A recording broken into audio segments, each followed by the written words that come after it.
Hello, how lovely to see you here this evening. This is the very last pre-performance talk of the very last show of the astonishing 2015 CFT Christmas festival season. It's an amazing thing to have Bryony Lavery here, and we're going to talk, of course, about Christmas Carol, her adaptation, which started here in 2008. But before we do, just a couple of bits of housekeeping, I suppose, is that this theatre has had an amazing run of success this year. And one of the reasons for that, of course, is the power of the youth theatre and Dale Rooks. Many of you will have been to Running Wild, which happened at the Cass Sculpture Foundation, which now has been so successful that is going to have a professional London production in the summer, the late spring summer, at Regent's Park Open Air Theatre. And Dale will be co-directing that. So please do take your Chichester support up to London. A couple of the young performers from CFYT will be in that, and it's an enormous tribute also to Jonathan Church and Alan Finch, the artistic director and the executive director, who in their time here, and next season it will be their last season, have put the youth theatre centre stage and handed over this glorious theatre to the youth theatre for the Christmas show. So it's a rather historic moment, this particular one. And for that reason, it is a particular delight to welcome Bryony Lavery, who has done the adaptation of A Christmas Carol, which started here. It's had many iterations since then, but it started here in 2008. So Bryony, welcome back. Thank you very much. And it is also Bryony's birthday today, so I think you might exactly applaud Bryony. Best birthday ever so far. Well, I mean, being in public on an amazing set like this, it's the most extraordinary thing. Yes, it doesn't get better than this, really, does it? So I suppose the question, as a fellow writer, I suppose, is how do you begin to take the classic of Christmas, 1843, A Christmas Carol, Charles Dickens, really transformed what Christmas was in many ways. How do you take something that is so revered and loved and turn it into a stage show? What's your starting point? The starting point is quite a lot of trepidation. The first thing I do is do an awful lot of reading it and reading it and rereading it. It's quite daunting doing this with a novelist here. It's not daunting. I'm not at all wreck daunting. it a bit. No, you see, because I make up my whole world on my own. That's the joy about a novel. It's your fault from start to finish. Whereas the collaboration is the thing that sometimes makes it harder. That's the great thing, because actually the really nicest thing is that I get this, with any adaptation I do, I get a really good writer who's already done the plot, the characters, and quite a lot of the atmosphere. And it's just watching it and keeping looking at it from different angles until it tells me quite how it needs to be in a different medium on stage. So was it a novel that you knew well or knew from childhood? I mean, how personally connected were you to A Christmas Carol of all the Dickens novels? I think if you live here, I think it's in your DNA. I don't know if I ever had it read to me. I remember seeing the film, the Alistair Sim, wasn't it? But it wasn't sitting there at the front of your mind thinking, no, this is the thing for me. No, and it was terribly difficult at first because I knew the obvious things, like the three or four ghosts. And I think I'd seen other films of it. And it wasn't until Jason Carr and Jason did the music and the lyrics. And it was us suddenly realizing that we could have more ghosts, because there's a great paragraph, very helpful, of Charles Dickens saying, that all over Christmas there are grey ghosts wandering around. And that was a sort of wonderful moment to think, actually, we can have grey ghosts, and we can have more ghosts, and we can have all the ghosts moving the scenery, so that's quite useful. Yes, exactly, particularly for a youth theatre when you have more young people to accommodate. I read somewhere that you and Jason actually, it was like an arranged marriage. You'd not worked together. He was doing the music and lyrics and you were doing the adaptation, and that you read the novel aloud to each other. Is that how it happened? In my kitchen. And is that, because then you start to hear the music of it and certain words stick out more than others? Yes, I think, yes, it's sort of the things you remember, first of all, that make the spine of the thing. And then rereading and coming back, you think, oh, there's a little bit there that I can take out. But certainly, yes, I had forgotten until Jason reminded me that just reading aloud, I think, informs what you're going to see tonight. And when you were asked to do it by Chai, were you given any restrictions or requests? This is an extraordinary youth theatre, and it's a very big youth theatre. So were you told, we would like 20 speaking roles, we would like an ensemble of 50, we would like it to be not longer than this, or we'd like it to be... You know, what sort of guidelines were you given for the way that you were going to do the adaptation? None at all. I think it came from the thought that it was a big company, and with a big company, whether it's a children's company or a professional company, my thing is I don't like people hanging about in the dressing room with no parts. You know, actors want to be on stage, and that's true of older actors, and it's certainly true of this bunch. You know, they can't wait to get on their feet, and so anything that can expand to have more parts, and particularly speaking parts, so that each person in this company can work on something to great effect. Yes, because everybody is playing a proper part, and you can see it. Yeah. I mean, I imagine, is everybody here connected with somebody in the cast? No. So you've just come because you're watching it. That's a wonderful thing. Well, there we are. That's another tribute. But with the way that you started to work on the text, picking out particular characters, particular lines, a way you were going to tell the story, the ghosts being more significant. Do you at any point think these are children of 11 up to young adults of 19? Does that change how you write it in terms of the length of speeches or what's required for the singing? How is that different from a normal adaptation, as it were? If I do anything at all to think that they're children, I don't have them swearing because my older work is just foul-mouthed and terrible. But I do... I sometimes think about having less long monologues, because that's quite a lot to take on if you're quite young. And I sometimes try and make them into 2s or 3s so that they can sort of assist each other. But also, you know, having 3 characters playing together or 4 characters is usually good comedy anyway. But no, I learned quite early on. I did, there's a thing called, at the National Court, Connections, where you get to write a big show for as many young people as possible. And they chose something I'd already written. And I said, but I didn't write this for young people. I'm not sure it'll work. And it did, because young people are, you know, the only difference is they're young. They're not less serious, or they're not less intelligent.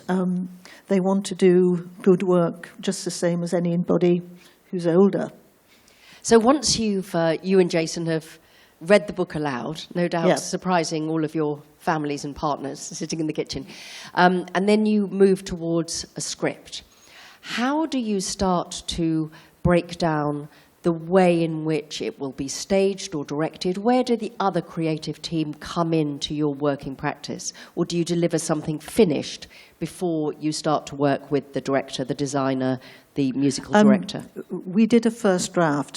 How it worked was, because it has music in it, Jason took all, the main scenes and turned them into music, because that's what should happen, is that the music shouldn't be incidental. The music should drive the narrative. And then we'd go away and he'd come back with a scene and I'd come back with a scene, and then we kind of knitted it together until it looked like the same sweater. And then that's what you do. You send it to the director, and then the rest of it begins, how it's going to be designed, and how it's going to be costumed. And so there's a track at which everything happens. How much say do you have over design, for example, lighting design, costume design, set design? Are you involved in that at all, or is that separate? Normally I just come in when it's, there's the model box and the drawings of the costumes, and I say, oh, they're gorgeous, because they usually are. Because actually, if you work with the right director, the director chooses the designer and the costume and everybody who's going to work with her or him. And so there's a great confidence in leaving it to other people. That isn't my job to decide how it should look. I kind of have I sometimes do a description, but a designer is much better at realizing what it looks like or how it moves than I am. And did anybody here see the 2008 production? No, nobody. Yes, yes. Yeah. So, because one of the things that I find very interesting from your point of view is that it started here. You wrote it for Chichester, 2008. Yeah. Many of the young people in that youth theatre, my own son included, are now professional actors and are, out in the world. And you have then had many other versions of this Christmas Carol. Does it seem a different play each time you see it, depending on the design, depending on the direction? Or does that sense that you and Jason captured in the kitchen way back still hold true? How much does it change its spots? It still feels like the same story and way of telling the story, but there's often a very different flavour or tone or colour. And I haven't seen any of this production because I've just come back from New York, so I've only seen tiny bits just that they were rehearsing, and it looks incredibly different. Really does. From the 2008, and I'd come thinking, oh, it's going to be the same, and actually I came thinking, it's going to be those same people. So we've just been looking at a picture of Felix, and he's so young. It's that thing. It's like the policeman. Yes. They stay young. We all get older, year in, year out. But has anybody seen it yet, or are you going in this evening? Going in this evening. You've seen it already. I was really astonished when I was watching it, Bryony, because I, of course, had seen it before, more than once. And I turned to the director and said, "You've made a lot of changes then." And she said, "We've made no changes at all, just added one song." And that was an extraordinary illustration of how colour and design and the nature of the direction completely changes the piece. So, I'm fascinated to know what you're going to think about it. It's a very different atmosphere from before. I think also what's happened is that each year the experience of actors who are under Dale and Jake and everybody who works here, they learn more and more skills, and so each year that experience that you're going to see tonight gets gets deeper and you know, more and more interesting as it goes on. And do you think audiences have changed their expectation of what they might see for something like an adaptation of Christmas Carol? Because the one thing with this, which is obviously no secret because they've talked about it quite a lot, is that there is some puppetry from the great Toby Ollier, who's been involved in so many of the great things from War Horse to Ellen Fanton, obviously the Lorax at the moment and here.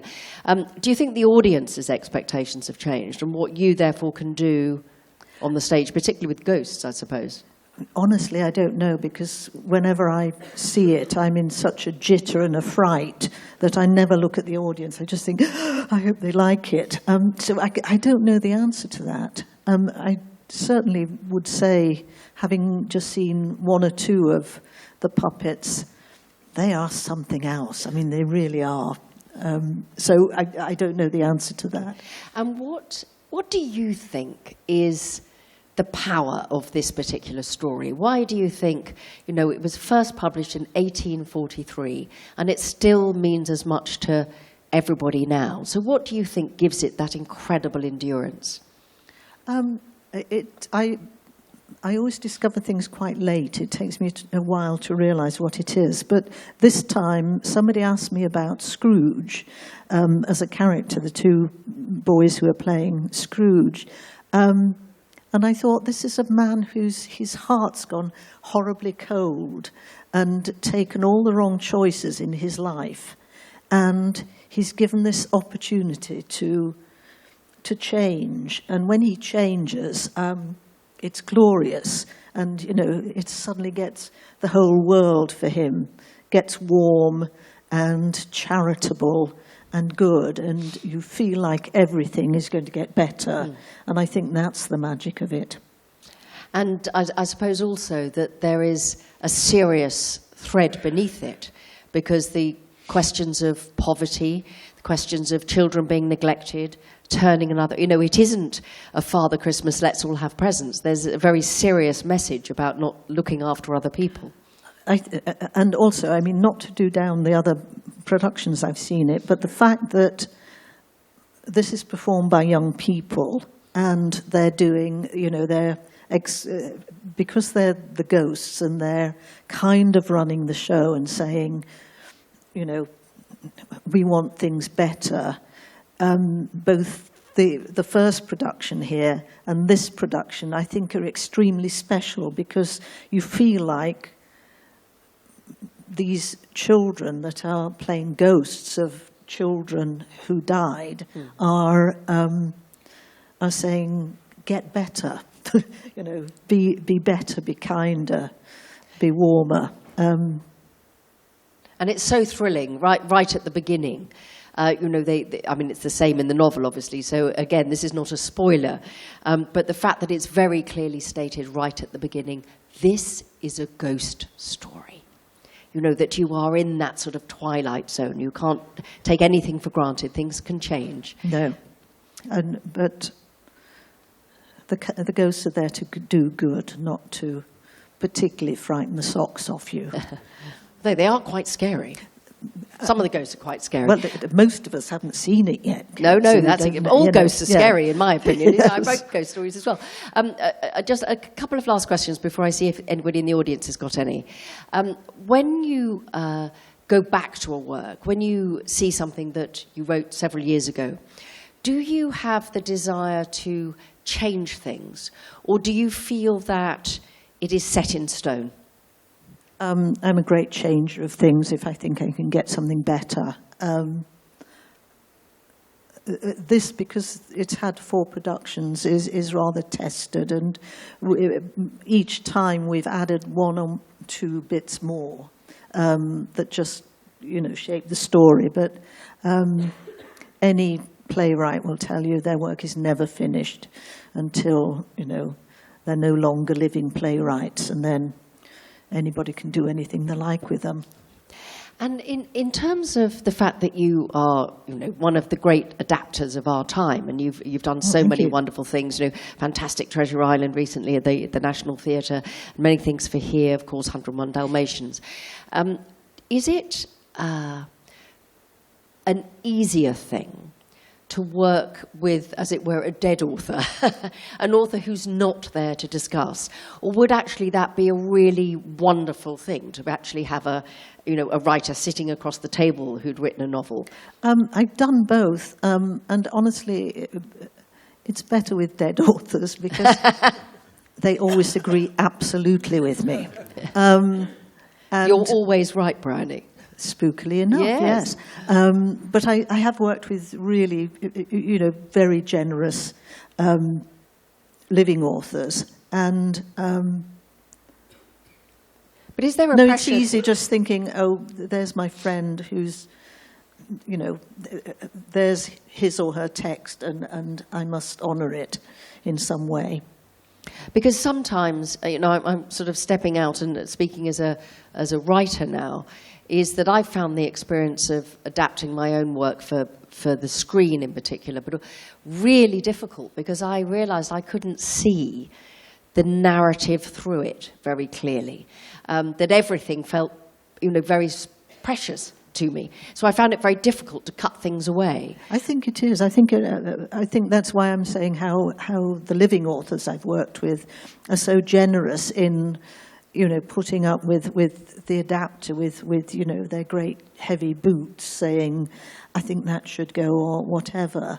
And so I think any adapter should listen really, really carefully to the person who, I always say that they're they're the main writer, and I'm like the assistant. Yes. But there is a point at which a novel is in one medium, and then to put it on the stage or on the radio, or I don't do any TV.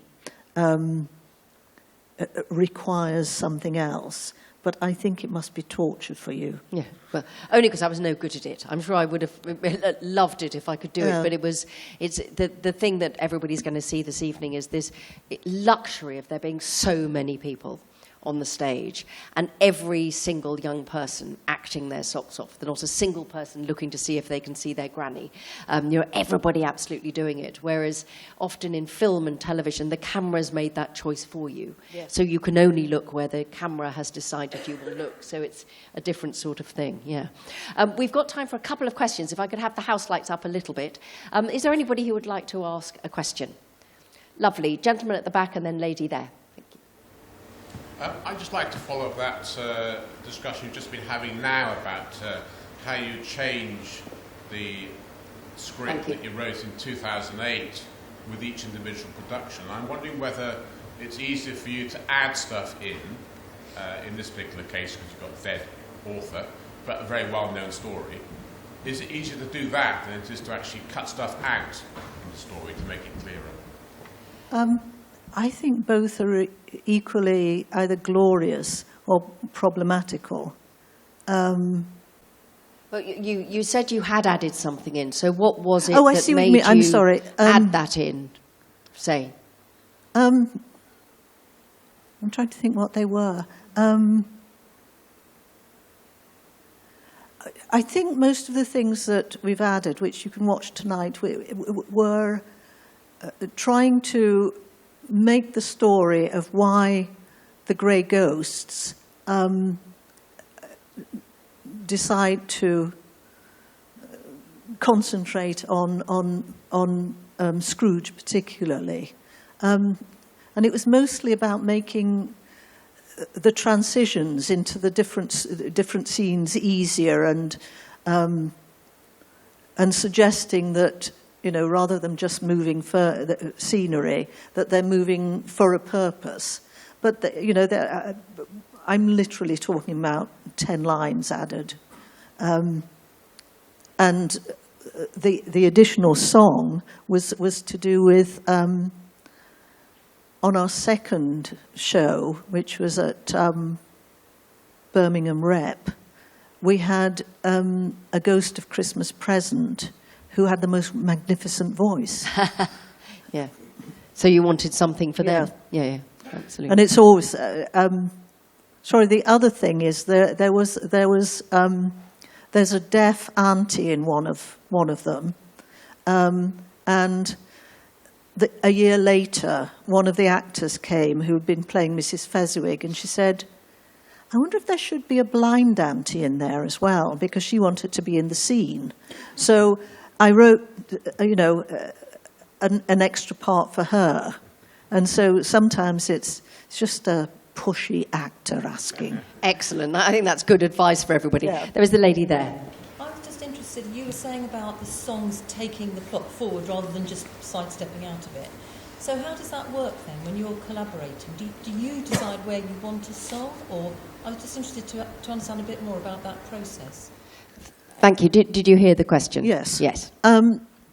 In our arranged marriage, we had to get on. So and we had to, really test it very quickly. So either in my kitchen or Jason's kitchen, we'd say, well, shall I take this bit and you take that bit?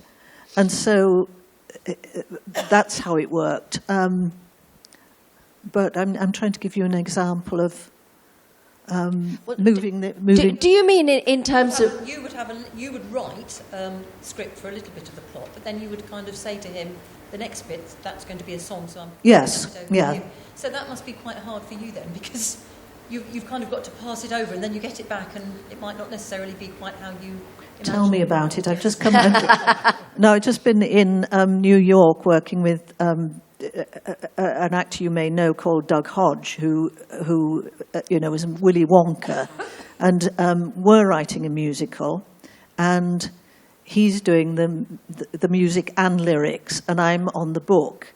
And every morning I'd write in. He said, "Now I might pillage some of this for the," and that is the gig actually of writing the book, because if it's a musical, you want the songs to be good and carry the story.